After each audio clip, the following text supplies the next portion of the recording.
2023 and 2024, right? 2023, what I saw in 2023 and what I expect in 2024. So two things நான் இன்னைக்கு பேசணும்னு நினைச்சேன். ஒன்னு வந்து ஏஐல, இன்னொன்னு வந்து data இன்ஜினியரிங்ல, which are relevant to me, right? I'm not a DevOps guy. I don't know anything massive on DevOps, right? So first, let's start with AI. So AI ன்னு எடுத்துக்கிட்டோம்னு வச்சுக்கோங்களேன். So there's a lot of talks on AI, generative AI and stuff. 2023ல நான் என்ன experience பண்ணேன் அப்படின்றது சொல்றேன்.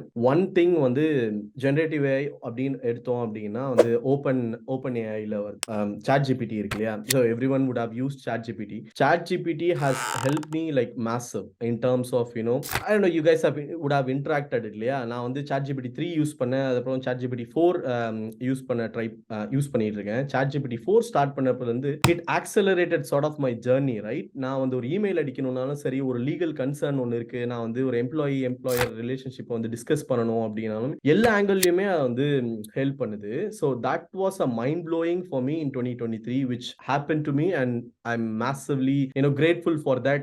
OpenAI as a company as well as ChatGPT as a product. That's one thing. And second thing, on AI ல பாத்தீங்க அப்படின்னா, AI அப்படின்றது is very general. Yeah, ChatGPT அப்படின்னு எடுத்தோம் அப்படின்னா, you can ask anything to it. It will respond based on its knowledge, and it'll go and search and get back the result. One other thing which I learned recently from OpenAI developer conference, there is a YouTube video also, 1.5 hours நினைக்கிறேன். நீங்க போய் பாத்தீங்க அப்படின்னா OpenAI developer conference போட்டீங்கன்னா வந்துரும் YouTubeல. அப்போ வந்து ஒரு thing which I learned which was mind blowing again. AI specialisation. Basically நீங்க வந்து ஒரு ஏஐ வந்து ஒரு பர்டிகுலர் டாஸ்க்குக்காக வந்து ஸ்பிளிட் பண்ணிக்கலாம். இந்த பர்டிகுலர் நீ இப்போ லாயர்னு வச்சுக்கோங்களேன், நீங்க உங்களுடைய எக்ஸ்பீரியன்ஸை வந்து நீங்க ஒரு நோட்ஸ் எடுத்து வச்சிருக்கீங்க, ஒரு மேசிவ் நோட்ஸ் 300 பேஜ் இருக்கு. அந்த நோட்ஸை வந்து ஏஐ கொடுத்து உங்களுக்கு பதிலா அதை வந்து ரெஸ்பாண்ட் பண்ணும். Specialised, you can't use it for some other things. You can create specialised AI models. அது வந்து ஒரு மார்க்கெட் பிளேஸ்ல ரிலீஸ் பண்ணலாம். ஓப்பன் ஏஐலயே மார்க்கெட் பிளேஸ்னு ஒன்று இருக்கு. And then you can earn money out of it. That was a massive thing which I felt it's super in AI la. And third பாத்தீங்க அப்படின்னா, one thing which I again liked in 2023 is in governance and ethical things. நிறைய பேர் வந்து AI அப்படின்னு பார்த்தோம் அப்படின்னா வந்து is it ethical, is it responding and நம்மளுக்கு தேவையானதான் கொடுக்குதா? இப்போ சில்ட்ரன்ஸ் எல்லாம் கேட்டாங்கன்னா வந்து ரைட்டான இன்ஃபர்மேஷன் தான் அதை கொடுக்குதா அப்படின்ற மாதிரி இருக்கு இல்லையா? அந்த மாதிரி ஒரு டிஸ்கஷன் இருந்தது. அதை வந்து கவர்மெண்ட்ஸும் சரி, ஒரு லீகல் அத்தாரிட்டிஸ், ரெகுலேட்டரிஸ் எல்லாமே they're taking into action and they're coming in and they're trying to create a framework around it. And the thing வந்து it's a good thing for me in 2023.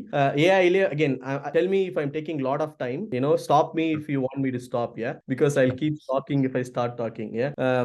I'll move forward. Expectation in 2024 ல பாத்தீங்கன்னா AI ல human AI collaboration. நிறைய பேர் வந்து AI வந்து என் ஜாபை replace பண்ணிடுமா அப்படின்னு கேட்பாங்க. But it is not. How I see is it's going to help us. It's going to help us accelerate our journey in terms of ஒரு SQL எழுதணும், ஒரு பைத்தன் கோட் எழுதணும் அப்படின்னாலுமே it's going to accelerate. இப்போ நான் வந்து இதுக்கு முன்னாடி என்ன பண்ணுவேன், I'll go and search in Stack Overflow இல்லையா? Now I use ChatGPT to interact. That's all. It's going to help us. It's not going to replace. That's how I see it. Again, எல்லா ஜாபையும் replace பண்ணாதா அப்படின்னா there are a lot of things we can automate இல்லையா?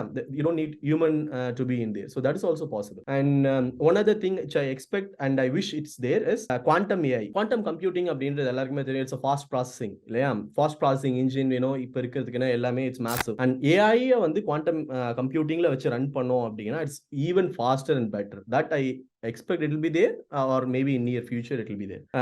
அப்புறம் இன்னொரு massive thing வந்து AI அப்படின்ற concept வந்து நிறைய well developed countries, for example UK, US அந்த மாதிரி கண்ட்ரீஸ்ல தான் நிறைய யூஸ் பண்றாங்க. For my knowledge and for the clients who I work with, spoke to in, for example, in UAE or India, அங்கெல்லாம் பார்த்தோம் அப்படின்னா those who create products and services அப்படின்னும் போது அங்க வந்து AI வந்து மேசிவா யூஸ் பண்ண ஆரம்பிச்சா, யூஸ் பண்றாங்க இப்பயும், இன்னும் இன் மேசிவ் ஸ்கேல்ல யூஸ் பண்ணாங்கன்னா அதோட growth வந்து வேற லெவல்ல இருக்கும். We take it forward massively. So இது வந்து என்னுடைய AI present and what I expect in AI in terms of data engineering la வந்து I'll go quickly in data engineering as well. Most of the things which I saw in my client places is real time streaming. Big data processing அப்படின்னா நான் வந்து terabytesல process பண்ணுவேன் அப்படின்ற மாதிரி இருந்தது. அதெல்லாம் வந்து now it's turning into real time insights. People or clients wants to get their data insights as soon as possible. அது வந்து 2023ல நிறைய இடத்துல பார்த்தேன்னா பேட்ச் ப்ராசஸ் பண்ணி அதுக்கப்புறம் அந்த டேட்டா வந்து பிஐக்கு போட்டு அதுக்கப்புறம் வந்து it takes couple of days இல்லையா? அது இல்லாம they want it as soon as possible. அதுக்கான robust frameworks-உம் அதெல்லாம் நம்ம பில்ட் பண்ணிட்டு இருந்தோம் 2023ல. That was one thing which I saw in 2023. And then cloud based solutions in terms of data engineering-ல எடுத்தீங்கன்னு வச்சுக்கோங்களேன், நிறைய நம்ம Hadoop யூஸ் பண்ணோம். அப்போ யூஸ் பண்ண 2023 2024லாம் யூஸ் பண்ணிட்டு இருந்தோம். சாரி 2013 14 15ல யூஸ் பண்ணோம். இப்போ வந்து ஸ்னோஃப்ளேக் அப்படின்ற ஒரு டேட்டா வேர்ஹவுசிங் டூல் இருக்கு. Again there is a big query, redshift அதெல்லாம் இருக்குன்னு வச்சுக்கோங்களேன். ஆனா ஸ்னோஃப்ளேக் அப்படின்றது at least in UK market I saw it's a massive growth in 2023. Snowflake along with the DBT data engineers யாராவது இங்க இருந்தீங்க அப்படின்னா I thought that will be helpful for them, so I am just mentioning the tools as well. Snowflake and DBT வந்து it is massive. Wherever I go they use Snowflake along with DBT அப்படின்றது ஒரு transformation tool. So அத வந்து நீங்க கத்துக்கிட்டீங்க அப்படின்னா it will be very helpful for near future. And 2023 was massive in terms of Snowflake and DBT what I saw in my client place. இன்னொரு massive thing வந்து data ops அப்படின்னு DevOps எல்லாருக்குமே தெரியும். டேட்டா ஆப்ஸ் அப்படின்றது வந்து எங்க கிளையண்ட்டும் சரி, நான் வந்து ப்ரொபோஸ் பண்ணும்போதும் people wanted that data apps அப்படின்னு. டெவாப்ஸோட அடுத்த வெர்ஷன் பேசிக்கலி. டெவாப்ஸ்ல சிஐசிடி இருக்கும், இதுல வந்து ஆபரேஷன்ஸும் இன்வால்வ் ஆயிருக்கும். இன்னும் ஆர்கெஸ்ட்ரேஷன், சர்வீஸ் மேனேஜ்மெண்ட், குயிக்கா பேசிக்கலி என்ன கான்செப்ட் அப்படின்னா as soon as possible I want to give the value to the business stakeholders. அவ்வளவுதான். டெவாப்ஸ் வந்து ஒரு ப்ராசஸ் வந்து பண்ணுவோம், அதுல இருந்து ஆபரேஷன்ஸும் இன்க்ளூட் ஆகும். அது வந்து data apps. So that is something which I have seen in 2023 which is massive.